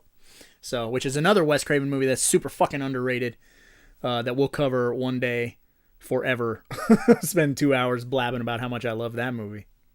If we could just cross Shocker with Deadly Friend, Oh. like Horace Pinker taking over the robot Christy Swanson. Boo-boo. What the fuck? Boo-boo. What the fuck? I love it. Yes, that's money right there. That's the crossover we didn't know we needed that we all deserve. All right. This would be a Vinegar Syndrome slip for sure. That's money. Is the DVD this one? Yep. And this is the only one I could almost say not money for, but I think I could totally see it as a fucking back of a hoodie. Yeah, I don't like the font for Shocker. You know, like my VHS, it has the cool logo. It's got the lightning bolts coming off of the C and stuff like that. This looks like a bootleg. You know what I mean? Like a piece of shit. Yeah. No love in that whatsoever. It's got This is that, the one George Costanza shot inside the theater. I'm a bootlegger. it's got that like goofy, earnest like font. Yeah, it does kind of make it look like It doesn't bother me. The amount of excessive electricity bothers me in this one. really shitty like white outline. Yeah, like it's too white. Whoa, Or take it it's easy. white. Video store says mishap. Ben Grimm says it's classic. The pose is classic. The font and the like that big bright white around him is kind of shitty. Because Compared that to looks the original, it does look like a weird knockoff. yeah. Because this has like a super thin layer. That poster's coming. Yeah, this is the good shit right here, That's the good shit. right there. Yeah, that's amazing. Why is there The two thing- different versions? That other one just shouldn't exist. I don't know. I think agree. it's just it's foreign. So That could be it, yeah. shitty foreign release, but yeah, this one you got with the This one's money. The only thing that fucks with me about this design is this, and it's funny because this is the one Mitch prefers. It's him, but I couldn't tell you that's him from looking at it. It looks more like Jesse Ventura right. than it does Mitch in this photo. Like it doesn't look like him to me, Right. but it's cool. It is nice though. Yeah, it's money, Yeah. 100% money. It's money, but it's like I don't get Mitch. I couldn't, if I didn't know that was Mitch, I would never have guessed that's Mitch Right. from the Insert any angry inmate, yeah. essentially. That could be Stan Hansen in there. I wouldn't know. This this has been designed by someone who hasn't seen the film and thinks it's a comedy. Yeah, that previous one, for sure. They're not wrong. It is definitely. It's got some tons of funny shit. All right, what's next? Whoa. Okay. No. The only foreign poster I could find, which I was desperately trying to find a sharper image of it, and I couldn't find one. I was That's really wanting to atrocious. find. I hate that. That's a mishap. We've had two mishaps. I don't mind this one. Really? With the fucking Yeah, the satellite tower in the middle and Again, I think It looks if I like could I wish I just could have found a sharper image of it. it's like a DC supervillain, the Thinker. fucking silly ass shit. Yeah, no, I don't like this at all. I don't mind this. I think I would totally get this in a 5x7 poster. Like, hey, you want to see a fucking an overseas poster? Like a of lobby Shocker? card? That's wild. Yeah, like a lobby card would be awesome. Yes. Oh, Miss Heather has a gumball. Nice. So that means you hath become You clumb the ladder. No. And you are now a member. Hey, I don't care. I'm going to keep saying clumb. I know it's not a real word, but you She clumb the ladder of success. yeah, buddy. This is a Derek says that is a mishap on the weird Korean poster. Yeah, I'm not digging it, but Evil likes it, so Evil can have it. I disagree. Well, that is your opinion and why we can only be friends. What does it say up at the top? It's, Shock knock socialist Horace Pinkest. I don't. It's Pinkest. See, it's part of the problem. I was trying to find a better image of this one, and this is the best one I could find. So, like, I wish I could see You it can better. almost read it when I get rid of it. oof. I can't. It's like the PC game Shocker. Gross. It's like a text adventure. It's not even a point and click. Yeah, no, I'm So, not. like Jurassic Park. It's just gonna give me factoids about the electric chair when I click on things. Right. And You know, you have to use a organic sponge when you put it on the top of a dude's head when you set him up in the electric chair. If you use a synthetic sponge, his head will catch fire. yes. Science, bitch. All right, Evil is back in the TV where he belongs. And was that? Well, they said, "Whoa, what's going on with Evil's hair? He's rocking that mohawk, Jesse." I was not supposed to be working today. I didn't know that Raj had put a security camera in the back of the fucking store, so I ain't wearing none of my regular shit. I am super like lazy casual today. Yes, you are. So now that we're done with our money or mishap, what does that mean? Well, that means we moved on from that segment and we moved on to our next one. Since we are 3B video stands for what, Roger? The Blood, Boobs, and Beasts? The Blood, Boobs, and the Beasts. We are drive-in mutants. So what's something that Joe Bob is always known for? He's a double feature kind of guy. So Yes, sir. if you're gonna watch Shocker, you should have a follow-up. You should have something to have a double feature with. So the gentleman here at 3B Video, we have our own independent selection that we have chosen to be our movie that we're gonna tag team with Shocker, and we're gonna present those results here, and we like to call this the tie-in. The tie-in. Hey, and you're not going to trick me. I've went first, I swear. I did not trick you. I just presented facts. You're like, I think I went first last week, so I keep going first. If your brain interprets facts as tricks, that is your problem. That is not mine. You Things motherfucker. are just how they are. So if that's your way of just wanting me to go first, just ask, and I will gladly go first. Evil, would you go first? I will go first. My tie-in. I kind of struggled a little bit with finding my Shocker tie-in. I thought around for a bit and thought, Horace Pinker gets sent to the electric chair. Mm-hmm.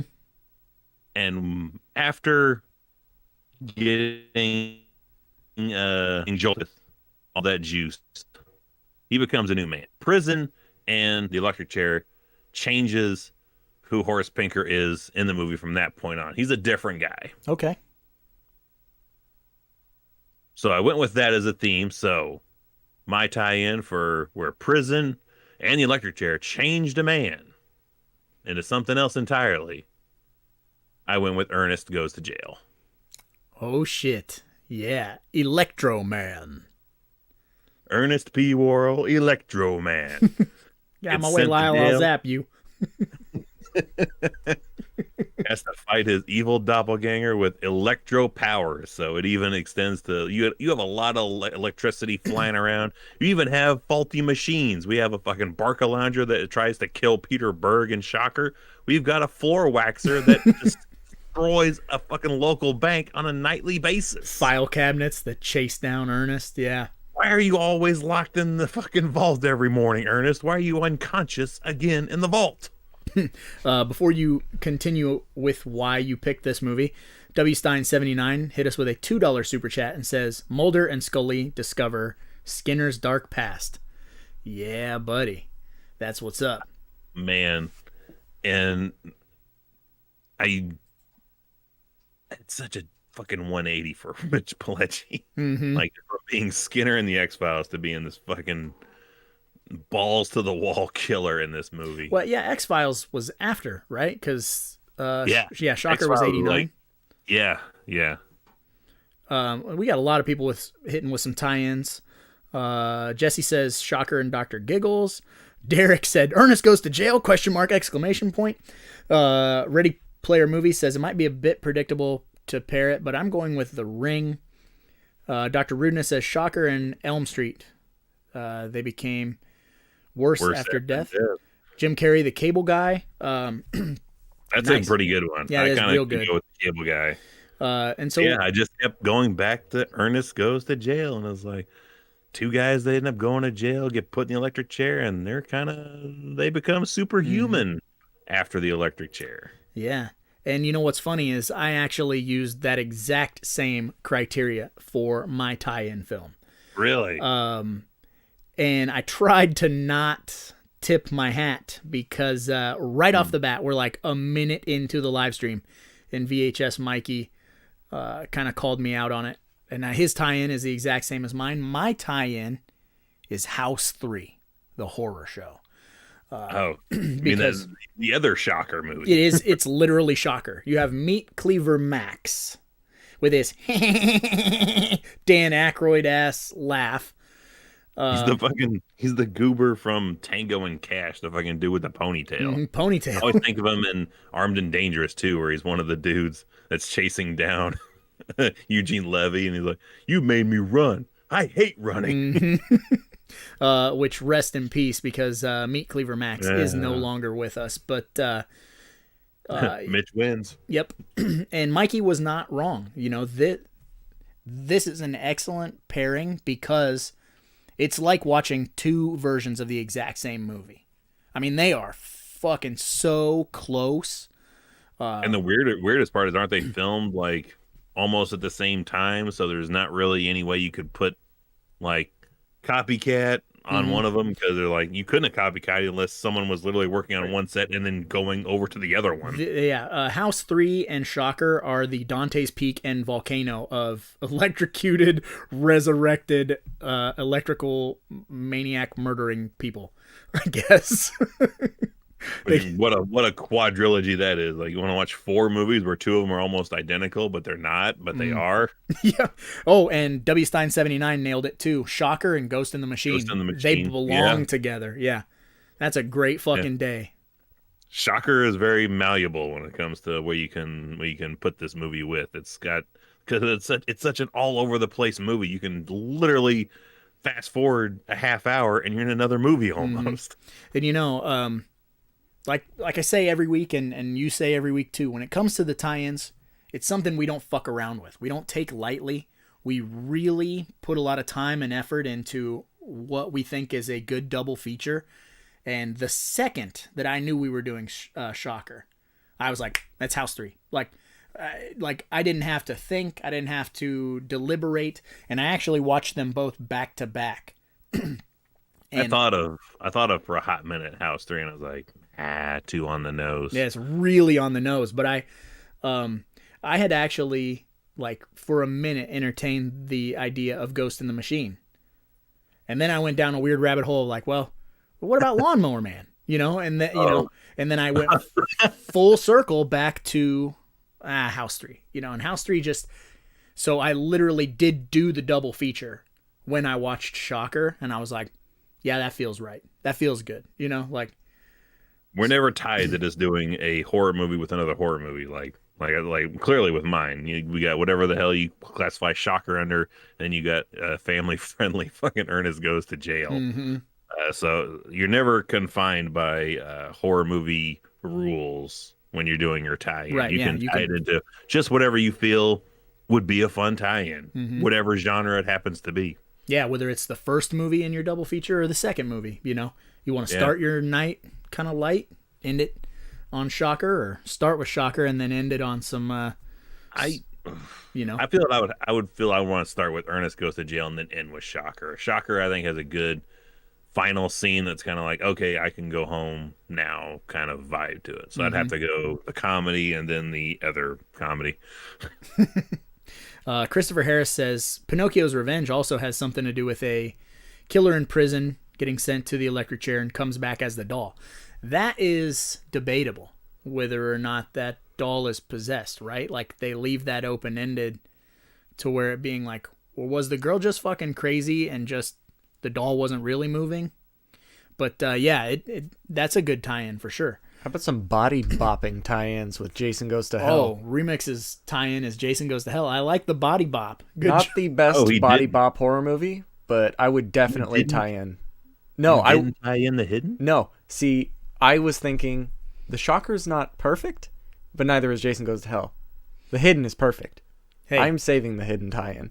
you don't ever say that Shocker or Jason Goes to Hell are not perfect. Jason Goes to Hell sucks. I'll kill you. Yeah, no, I deliberately chose this instead of the Hidden because I feel like it fits way more. Popcorny. It's more Exactly. popcorny. The Hidden is definitely better than Jason Goes to Hell. I'll say that.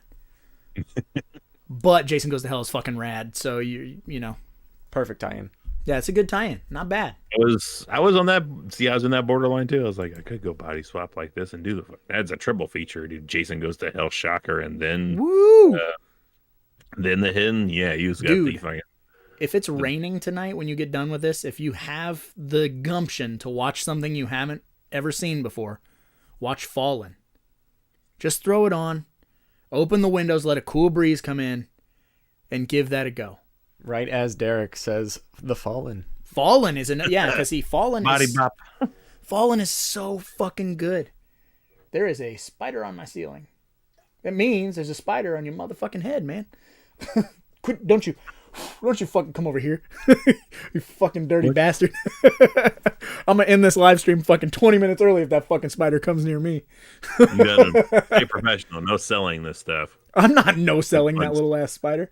I still It don't ain't want. gonna do nothing to you. Look at that fucking spider. Get him out of here, Remix. Get the fuck out of here. His wife says he was bitten by a spider a moment before he seized. He's been dead maybe 5 minutes. Get the fuck out of here. This live stream is brought to you by fucking Raid. Spider-Man. Oh my god. Just spray some cologne or perfume. It'll Well, repel it. hot Primatine, take care of you motherfucker. Mrs. DeMarco says, I love Fallen. Yeah, that's a movie that I think when I first got married and I kind of like threw that movie on, and I found out that she liked that movie too before. I was like, yes, this is going to work. One of those movies. That was another one. I literally, the other movie that I was like super close to picking was Prison. Yeah, that's great. Almost I was gonna pull. That's where I was kind of torn between was Prison or Ernest Goes to Jail. This motherfuckers is just watching me get nervous because I don't know where that spider is now. He's just watching you. With all its fucking eyes. Yeah, Ben Grimm says, time is on my side. Yes, it is. Which, dude, after you watch Fallen, you'll never stop singing that. But, yeah, so good. And now Dude, it's behind you now. It's behind you. No, he isn't. Nah, it ain't there. I don't know. It's somewhere else. It's all the that way was over just there. death on my screen. Can't get me. It's all the way over there. If it crawls on the TV, that's... But so now that we're done with our tie-ins, we've done our money or mishap, we've done our Amazon 1-star reviews, that could only mean it is time for final thoughts, and then we'll bring up Instagram. So, I will go first with final thoughts. Didn't you go first last week? I think you went. I don't know. That doesn't sound Oh, now you're tricking me. doesn't sound right. right. And as far as my final thoughts go, you heard, again, I rambled about it in the first hour. I love this movie. I grew up on this movie. I really appreciate the tone, that it's not overly terrifying. I was pulling for Horace Pinker to become a franchise villain. I'm still pulling for Horace Pinker to become a franchise villain. This is comfort food for me. This is a movie I throw on if I'm having a shitty day, if I just need to relax, I just want to have a good time, this is one of those movies for me. It's never a bad time to watch Shocker. It can be on first thing in the morning, can be on at 1 o'clock in the morning, can be on any time. So my final thoughts are just that it's truly underappreciated. And now that it's got a Blu-ray release, maybe more people will give it the time of day. And if you haven't seen it, you're doing something wrong. You gotta get you a copy, check it out, just have a good time with it, and then let us know how you feel. You're fucking up. You're fucking up.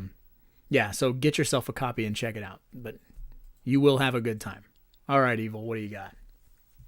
I mean, I don't know how much more you could put onto that. That's what it is. It's a 2-hour flick. It changes kind of tone every about half hour.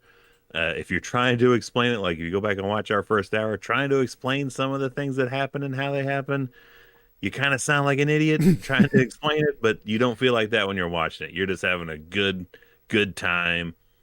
That's kind of been the unofficial theme of the month because we're getting ready to go into heavy duty production on Rogers' baby of Tapehead. So the whole month has been kind of more or less dedicated to what makes up Rogers' kind of DNA for films. His feel-good cinema, which most of it is the same as mine, feel-good cinema.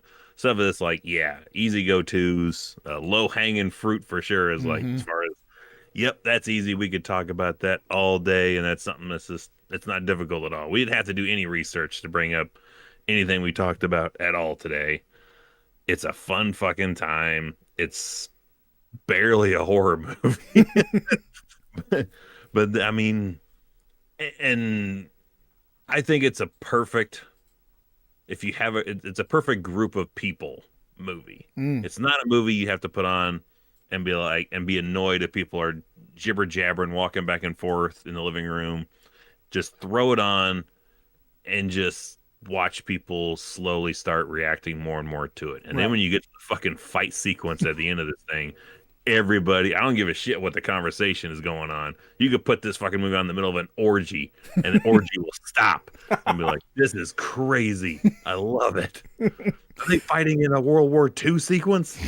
Hey, and speaking of how much of a comfort movie this is for me and how much we truly care about this movie, we're setting up the live stream and Remix goes, are you sure we haven't covered Shocker? Like, no, we have not covered Shocker. He's like, are you really sure? I'm like, yeah. He's like, but we seem to talk about it a lot. I'm like, yeah, we talk about it a lot, but we never have covered it. Exactly. And so it's a movie we've literally for a long time been like, why haven't we covered that yet? And I think we came super close this past year because we actually had our show come on October 2nd, which I think is in the poster on October 2nd is when they actually put Horace Pinker to death. I was like, we should do it then, and then we totally forgot about it. But yeah, but it's a movie we talk about all the time. Your clicker counter would break if you're trying to keep a record on how many times it's brought up on different shit we've discussed. Yeah, on the how many channel. deep cuts, how many whatever. Yeah, it's all over the place, and that's why it's like, yeah, we haven't covered it, but we do talk about it a lot. But yeah, we've oddly never covered it. Time has come.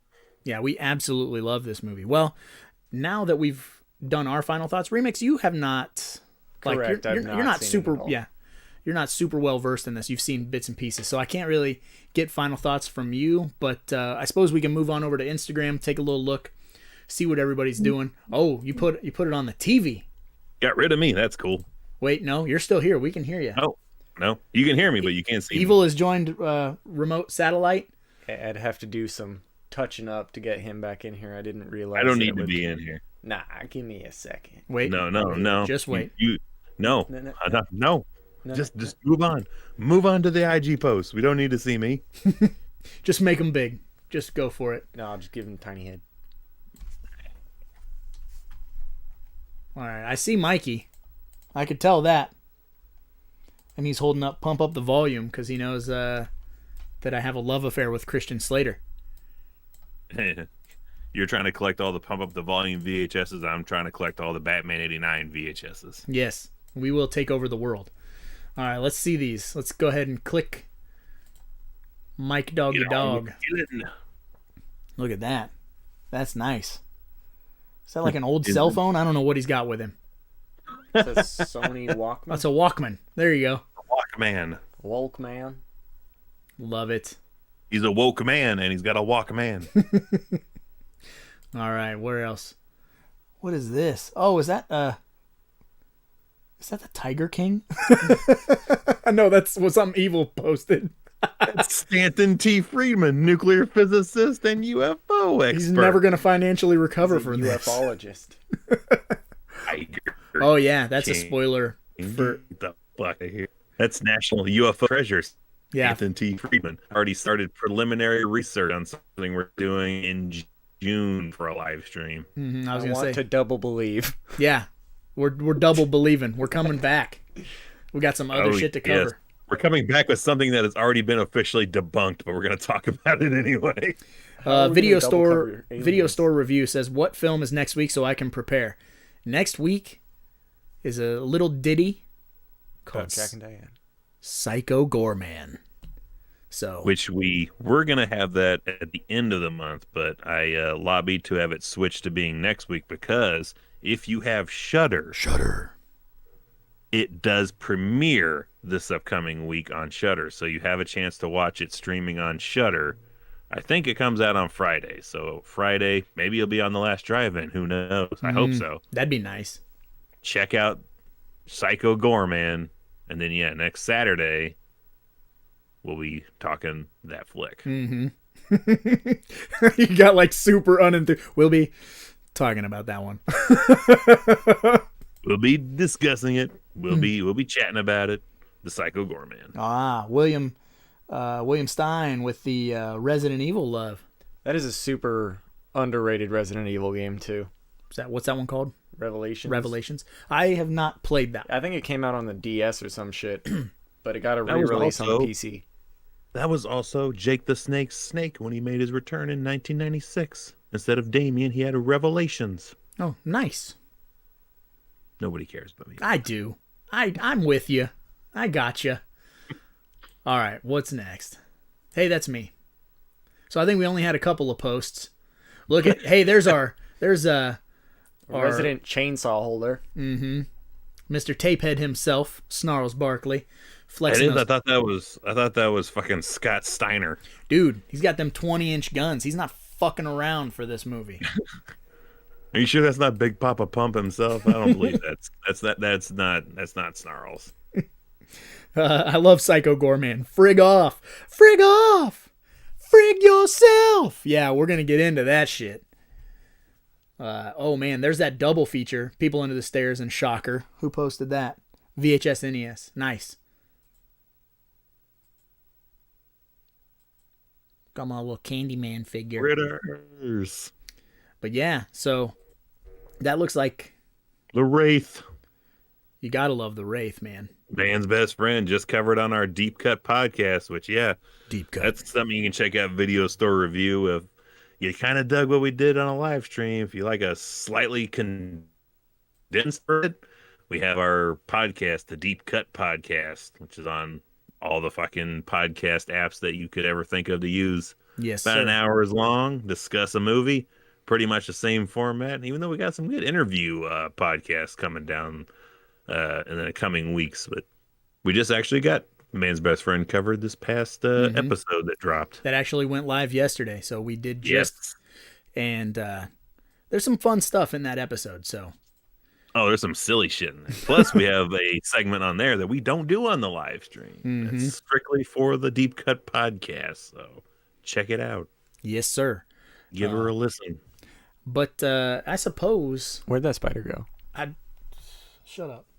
I think I'm pretty sure the spider is checking out our Patreon page. If not, he just left our Discord, which is our own Discord page. We have that as well. Or if not that, I'm sure that spider has definitely scoped out our Teespring store. Christopher Harris says, Psycho Gorman, I do not care for hunky boys, or do I? You know what? Which, coincidentally, could could probably work as a double theme for 3B video. We don't care for hunky boys, or do we? You never know. Check out our Nightmare on Elm Street 2 music video for Hunky further boys. Yeah, for further that. Yeah, but I suppose, guys, long. we hit you with all the all the link dumps, like the assholes that we are. Join our Discord. We gotta make money. You want this to keep going? You want this to get better? You want me to be projected on an old school TV? That requires coinage, your coinage, and we need it. So you give it. I want to see how low quality we can go on one stream. Like, bring back the big camera. The big camera. Have Evil coming through the CRT TV. Yes. Use just like next analog week equipment. for Psycho Gorman. We're doing it. I'll do it on my phone. No. It'll be coming through my phone. Yeah, we're gonna do that. Video Store Review says this is a great channel and yeah, great format. I'm in the UK, but I'll try to catch it live next week. The video store community is something we need to keep alive. You know what?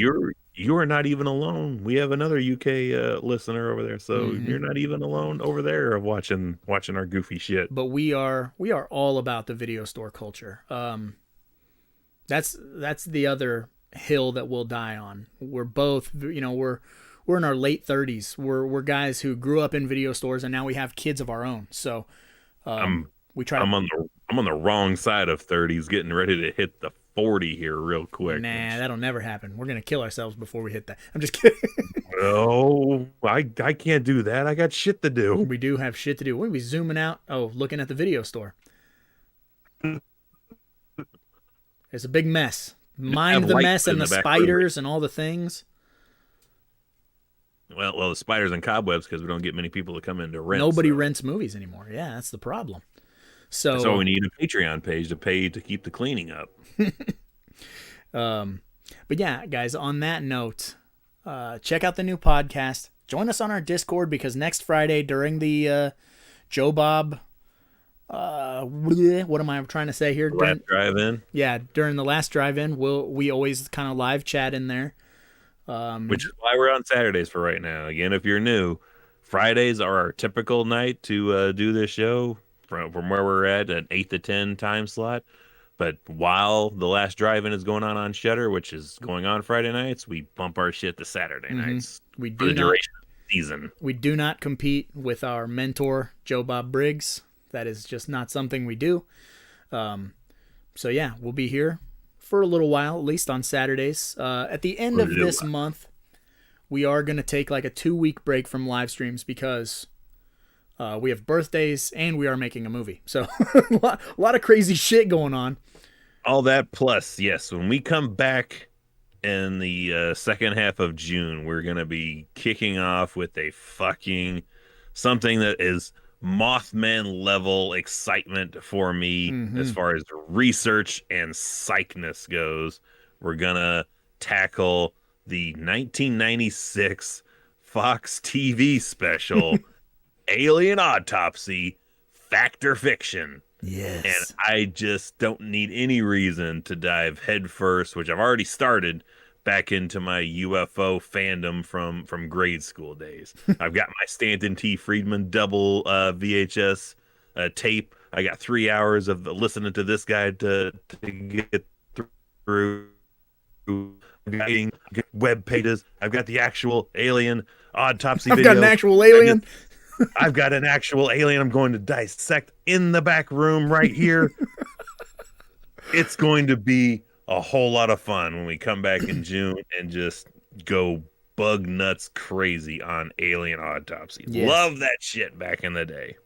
Yes, so that's the plans. Yeah, I see Jesse's like 2 weeks. Yeah, we're gonna take a 2-week break, man. Because I only have a finite amount of time that I can shoot. I have people flying in, driving in, doing all that stuff. So Raj is gonna be super busy. I cannot load his plate anymore with stuff.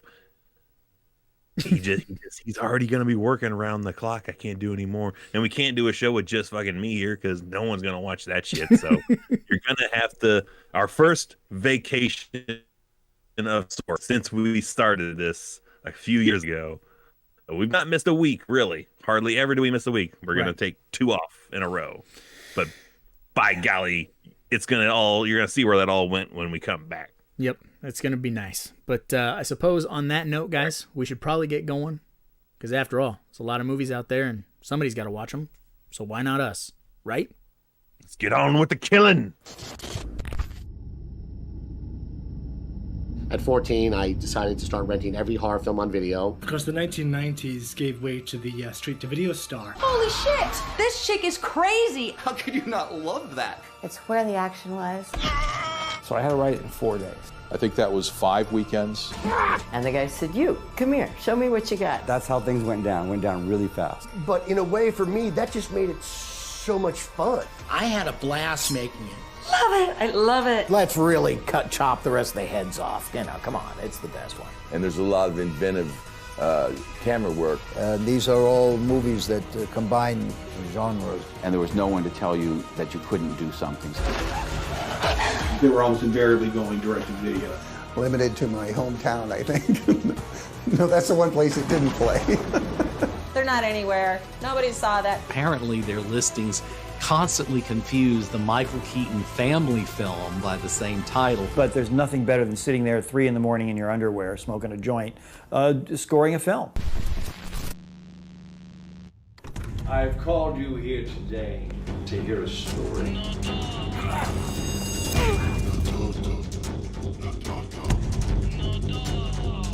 You must give up something you love. That's why we're here today, to feed and praise our God. This is my God. This is your hell.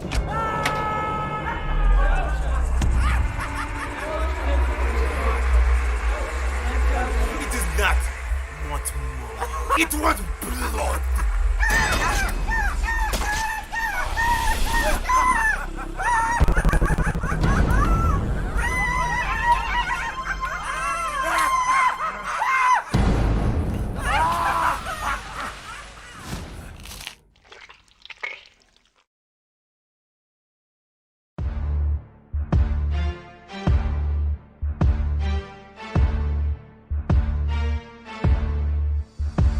I've been the verbal Norman Bates since 1998. Sick of all the hate, I'm about to kill them all today. I'm a hip-hop fusion with screws that are loosen, genre abusing, vomit on blueprints. You couldn't box me in a coffin. Locked in, I'm the monster from the trioxin toxin. Don't forget it, I'm a sick, twisted idiot, killing off little kids, say I'm out revision it. Get it, bitch, I'm a Camp Crystal Lake type. Waiting late night, get you with a steak knife. Verbal monster, yeah, you know the rest of it. Crash your slumber party, make a mess of it. I'm on some driller killer maniac ill shit. Duct tape, shovels, drill bits. Say I'm not hip-hop and it's a feud. I'm in a troll 2 mood and you bitches are food. You don't want it with me because I'm coming and I will not stop until you all are running. I'm bringing the pain, stomping out brains, killing these lames. Cause I am a monster. I am the man with the visions of death, the bringer of stress, the killer of flesh, the illest and yes, I'm filling requests. So tell me who's next. Cause I am a monster. Yeah, they live. Roddy Piper wasn't lying. I'm about to get violent. So much being silent. I'm a proper blend of attitude and essence, letting out aggression with my vocals as a weapon. So much cookie cutter crap that these kids are calling rap. I just sit back and laugh while they call me an ass. And I'm supposed to just take it, watch you fake it like you're so amazing. I'm the slaughterer, known as the monster that's coming for all of you. Pray to your father. Cause I'm sick of all the lame rhymes. I'd kill 99% of you with one line. One lawnmower strapped to my chest plate. Now that's the best way to leave a mess of dead weight. And so it's said I'm the Voorhees of the rap game. Overstay my welcome, but still leaving cats slain. You don't want it with me because I'm coming and I will not stop until you all are running. I'm bringing the pain, stomping out brains, killing these lanes. Cause I am a monster.